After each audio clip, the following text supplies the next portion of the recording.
سلام كمي تخونو خبركم تخاتاتلتي إريتريان ميديا نيتورك زينا وشتن وطان حيزنا لكم قريبنا زلنا بيتروس منقس مس سليمان عثمان عبينا نمكتالكم بخبرنا عدمنا بأرست زينا خنفلم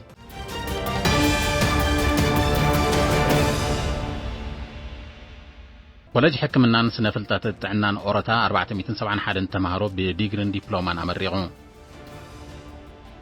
مستر حرشا كومبونست زي ما أكله وهود محدرات تخلينا يمتبع مدبات يسلاسلالو أب نوزوا قلعلو تراكم أب نطفتات دحنتات دن هتانن كعزز تعويد كريمون أب أمريكا بعل مزي حيلي إلكتريك أب لعل زركبو متأففت تكالات متقعت السايبر تخايدون بتزامدي هادي زنحه ግጭት ሶሪያ ዳግማይ ከይውላዕ ተሰጊዩ ሓያሎ ሃገራት ኤውሮጳ ለብዒ ኮቪድ-19 ንምቁፅጻር ተወሳኺ ተረርቲ ስጉምትታት ይወስዳለዋ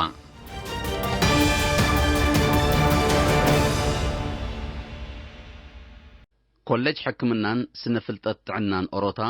ሎማ 19 ተሕሳስ ኣብ ቀጽሪ ዩኒቨርሲቲ ኣስመራ ኣብ ዝተኻየደ ስነ ስርዓት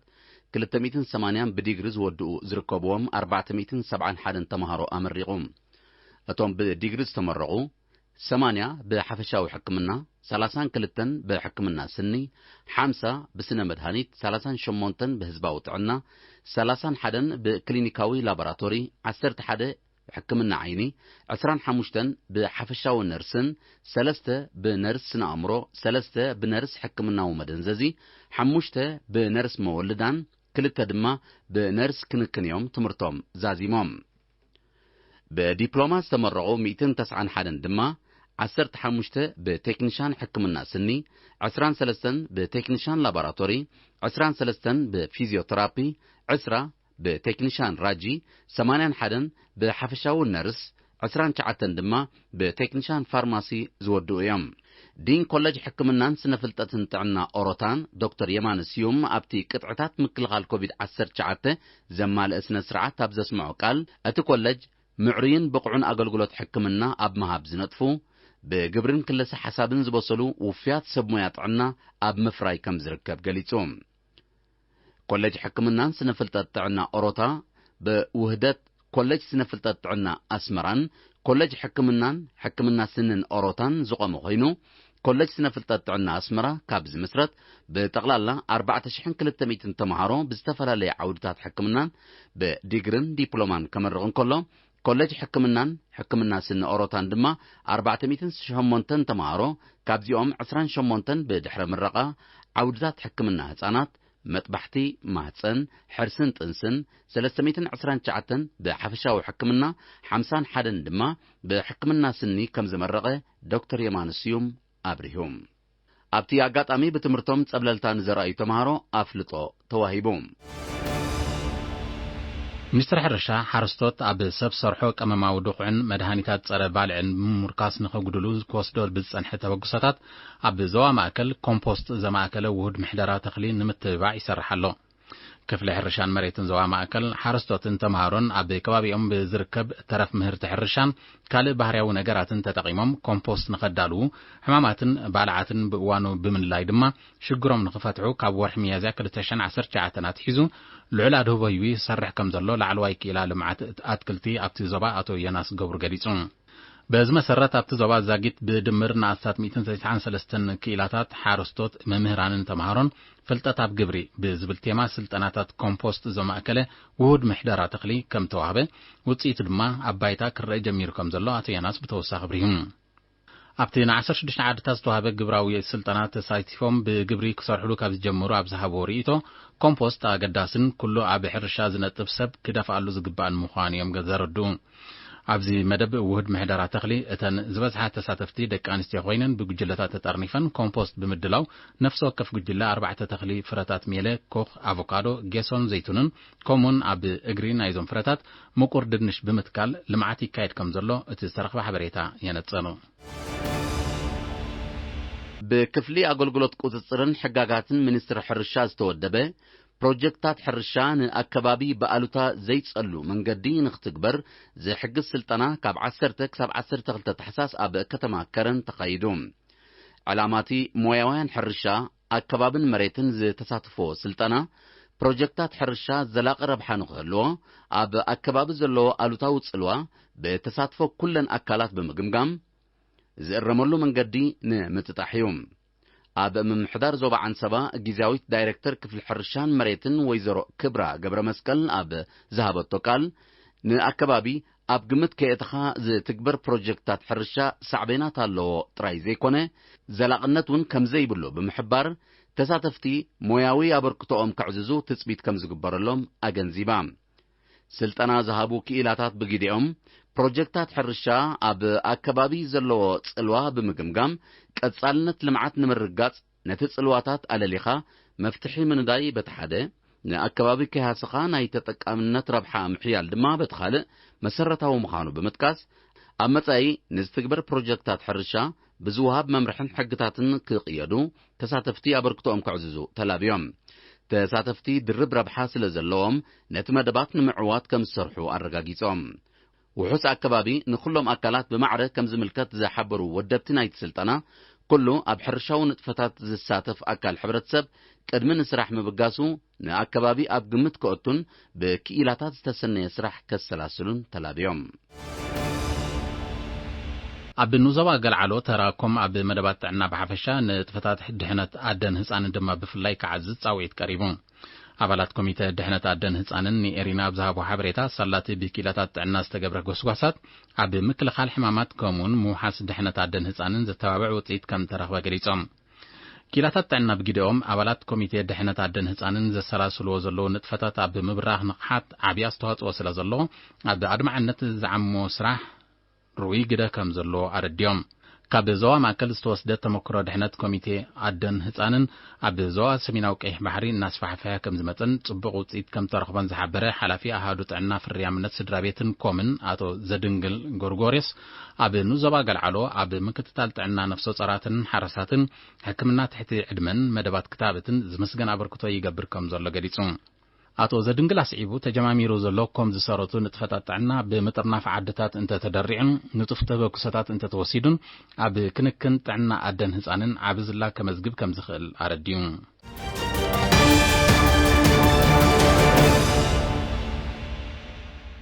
ዜና ወጻኢ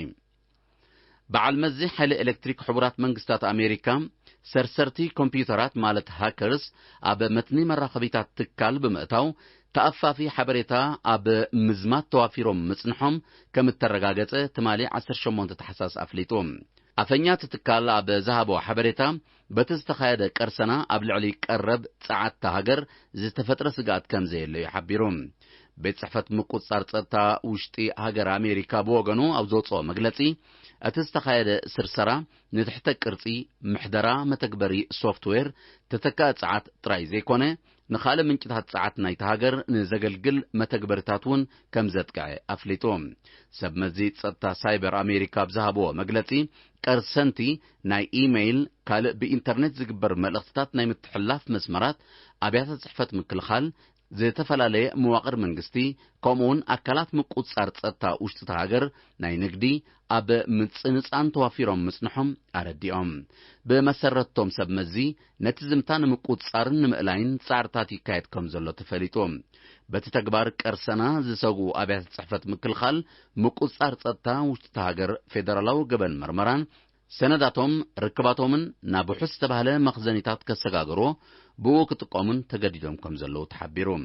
እዚ ስርሰራ ዛጊት ኣብ ዝተኻየዱ ተመሳሰልቲ መጥቃዕትታት ሳይበር እቲ ዝሓየለን ዝሰፍሐን ምዃኑ ዝገለጹ ክኢላታት እቲ ዓውዲ ኣሜሪካውያን እንተኾኑ ንኸምዚ ዓይነት መጥቃዕትታት ዝተቓልዐት ምዃና ዘጉልሕ ምዃኑ ይገልጹ ኣለዉ መንግስቲ ኣሜሪካ ኣብ ዝሓለፈ እዋን ንቻይና ሩስያ ሰሜን ኮርያን ኢራንን በመጥቃዕቲ ሳይበር ክትከስስ ምጽናሓ ዝጠቐሱ ጸብጻባት ሕጂውን እቲ መጥቃዕቲ ብሃገር ደረጃ ዝተመወለ ምዃንዮም ሰብ መዚ ኣሜሪካ ዝገልጹ ዘለዉ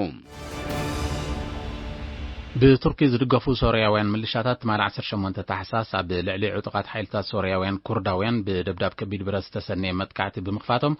ብተዛማዲ ሃዲኡ ዝጸንሐ ግጭት ሶርያ ዳግማይ ከይውላዕ ተሰጊኡ ከም ዘሎ ምስቲ ሃገር ቅርበት ዘሎም ተንተንቲ ገሊጾም እቲ ሓድሽ ግጭት ኣብ መንጎ ሩስያን ቱርክን ብዝተበጽሐ ስምዕ ምቁራት ተኽሲ ሓይልታት ክልቴን ሃገራት ጸጥቱ ኣብ ምውሓስ ተዋፊሮም ኣብ ዘለውሉ ኣብ ሰሜናዊ ሸነኽ ሶርያ ከም ተወልዐ ተገሊጹ በዚ ድማ እቲ ግጭት ንምትፍናን ክልቲአን ኣብ ሶርያ ቀጥታዊ ወታደራዊ ምትእታው ገይረን ዝርከባ ሩስያን ቱርክን ብምዕራግ ኣብ መንጎ ሓይልታት ክልቲአን ሃገራት ግጭት ከይውላዕ ዘስግእ ምዃኑ እዩ ዝሕበር ዘሎ ብዘይካዚ ኣብቲ ከባቢ ዝርከቡ ዓሰርተታት ኣሽሓት ተመዛበልቲ ዝተዓቕብሉ ማዓስከራት ስለ ዘሎ ድሕነቱ ኣብ ሓደጋ ወዲቑ ከም ዘሎ ተገሊጹ እቲ ከባቢ ንሓያሎ ከተማታት ሶርያ ዝራኸብ ቀንዲ መስመር ጽርግያ ተደኪኑሉ ስለ ዝርከብ ልዑል ስትራቴጂካዊ ኣገዳስነት ከም ዘለዎ እዩ ዝግለጽ ሰራዊት መንግስቲ ሶርያ በዚ ዝተገብረ መጥሓስ ስምምዕ ምቁራት ተኽሲ ተደፋፊዩ ነቲ ከባቢ ንምቁፅጻር ስጉምቲ ክወስድ ከም ዝኽእል ድማ ምስቲ ከባቢ ቅርበት ዘሎም ተንተንቲ ይሕብሩ ንዕጡቃት ኩርዳውያን ሶርያውያን ከም ሽበራውያን እትገልጾም ቱርኪ ካብ ወሰና ስንዶባታ ንምእላዮም ወታደራዊ ስጉምቲ ከም ትወስድ ከተጠንቀቕ ምጽንሓ ይፍለጥ ሓያሎ ሃገራት ኤውሮጳ ኣብ እዋን በዓላት ልደትን ሓድሽ ዓመትን ክኽሰት ንዝኽእል ለብዒ ኮቪድ-19 ንምክልኻል ተወሳኺ ተረርቲ ስጉምትታት ይወስዳ ኣለዋ በዚ መሰረት መንግስቲ ኢጣልያ ካብ 24 ታሕሳስ ክሳብ 4 ጥሪ 2021 ድኳናት ኣብያተ መግብን መስተን ዝርከቦም ወሃብቲ ኣገልግሎታት ትካላት ክዕጽው ኣዚዙሎም መንግስቲ ኢጣልያ ብተወሳኺ ኣብዚ ናይ በዓላት ልደትን ሓድሽ ዓመትን እዋን ዜጋታት ካብ ዘየድሊ ምንቅስቓስ ክቕጠቡን ኣብ ቤቶም ክጸንሑን ጸዊዑሎም መንግስቲ ሽወደን እውን ብተመሳሳሊ እናወሰኸ ንዝመጽእ ዘሎ መልከፍቲ ንምክልኻል ክሳብ ዝመጽእ 24 ጥሪ ጂምናዝየማት መሐንበሲ ማእከላት ኣብያተ ንባብ ዝርከቦም ትካላት ክዕጸው ህዝባዊ ኣገልግሎት መጓዓዝያ ዝጥቀሙ ናይ ኣፍን ኣፍንጫን መሸፈኒ ክወድዩ ከምኡውን ቅጥዕታት ማሕበራዊ ምርሕሓቅ ክኽበር ትእዛዝ ኣመሓላሊፉሎም መንግስታት ስዊዘርላንድ ኦስትሪያን ተመሳሳሊ ስጉምቲ ብምውሳድ ዜጋታት ኣብዚ ናይ በዓላት ልደትን ሓድሽ ዓመትን እዋን ኣብ ኣባይቶም ክጸንሑ ኣዚዞም ኣለዉ መንግስቲ ስዊዘርላንድ ካብ 22 ታሕሳስ ንሓደ ወርሒ ኣብያተ ምግብን መስተን ትካላት ስፖርትን ንጥፈታት መዘናግዒ ማእከላትን መንግስቲ ኦስትሪያ ድማ ካብ 26 ታሕሳስ ክሳብ 18 ጥሪ 2021 ድኳናት ኣብያተ ትምህርቲ ኣብያተ ምግብን መስተን ሲነማታት ኣብያተ መዘክራት ክዕጸው ትእዛዝ ብምትሕልላፍ ዜጋታት ንህጹጽ ጥዕናዊ ምኽንያት ተዘይኮይኑ ካብ ኣባይቶም ከይወጹ ውሳነ ኣሕሊፎም ኣለዉ እዚ ከምዚ ኢሉ እንከሎ ቤት ጽሕፈት ምቁጽጻር መግብን መድሃኒትን ሕቡራት መንግስታት ኣሜሪካ ብኩባንያ መፍረ መድሃኒት ሞዴርና ንዝማዕበለ ክታበት ኮቪድ-19 ብናይ ህጹጽ እዋን ፍቓድ ኣብ ኣገልግሎት ክውዕል 18 ታሕሳስ ፍቓድ ሂብሎም በዚ ድማ እዚ ሓድሽ ክታበት ጎኒ ጎንቲ ኣቐዲሙ ፍቓድ ብምርካብ ኣብ ኣገልግሎት ውዒሉ ዘሎ ብኩባንያ መፍረ መድሃኒት ፋይዘር ዝማዕበለ ክታበት ንህዝቢ ክወሃብ ምዃኑ ተገሊጹሎም ኤውሮፓዊ ሕብረት ካብ 27 ታሕሳስ ክታበት ጸረ ኮሮና ቫይረስ ብዝተዋሃደ መልክዕ ክህብ ከም ዝጅምር ሰብ መዝቲ ሕብረት ገሊጾም እቲ ክታበት ንኩለን ኣባላት ሃገራት ብምዕሩይ ዝርግሐ ክወሃብ ምዃኑ ዝሓበሩ እቶም ሰበስልጣን ኣብ ምግታእ እቲ ቫይረስ እወታዊ ተራ ከም ዝህልዎ ኣሚቶም ካብቲ ሕብረት ጠቕሊላ ክትወፅእ ኣብ መስርሕ ዘላ ብሪጣንያ ኣቐዲማ ብኩባንያ መድሃኒት ፋይዘር ዝማዕበለ ክታበት ኣብ ኣገልግሎት ከም ዘውዓለት ይፍለጥ ሓያሎ ሃገራት ክታበት ጸረ ኮሮና ቫይረስ ክህባ ጀሚረን ከም ዘለዋ ዝፍለጥ ኮይኑ ዝበዝሓ ኣብ ምምዕባል ዝርከባ ሃገራት ግና ቅድሚ 2022 ክበጽሐን ከም ዘይክእል ይእመት ብደረጃ ዓለም ጠቕላላ ቁጥሪ ብኮሮና ቫይረስ ዝተለኽፉ ልዕሊ 75 ሚልዮን ናይ ዝሞቱ ድማ ልዕሊ 1.6 ሚልዮን በፂሑ ምህላው ጸብጸባት ጥዕና ይሕብሩ ወታደራዊ ዓቕማን ብምድፋዕ ትሰርሕ ዘላ ጃፓን ዘመናዊ ጸረ መራኽብ ሚሳይል ክትውንን ምዃና ሓቢራ ዕላማቱ ውጥን ዓቕሚ ሓይሊ ባሕራ ብምድንፋዕ ጸጥታዊ ማያት ግዝኣታ ንምውሓስ ምዃኑ ሚኒስትሪ ምክልኻል ሃገር ብ18 ታሕሳስ ኣፍሊጡሎም እቲ ሚሳይል ክሳብ 200 ኪሎ ሜትር ንዝረሓቐ ዒላማ ከድምዕ ከም ዝኽእል ዝጠቐሰት ሚኒስትሪ ሃገሩ ኣብ ቀረባ ግዜ ክትውንኖ ምዃና ኣረዲኦም ጃፓን ጸጥታ ማያዊ ግዝኣታ ንምውሓስ ኣብ መራኽብ ውግእ ዝትከል ዝተራቐቐ ስርዓት ራዳር ከተዋድድ ምዃና ኣብ ዝሓለፈ ቀረባ መዓልታት ምሕባራ ይዝከር ከም ኣካልቲ መደብ ካብ ሰሜን ኮርያን ካልኦት ተጻባእቲ እትብለን ሃገራት ክመጽእ ንዝኽእል ስጋኣት ንምምካት ምዕቡል ጸረ ሚሳይል ክትውንን ምዃና ኣፍሊጣላ ጃፓን ወታደራዊ ዓቕማ ብምድፋዕ ኣብቲ ጽላት ንዝውዕል ባጀት በብእዋኑ ክትዕብዮ ከም ጸንሐት ጸብጻባት የረድኡ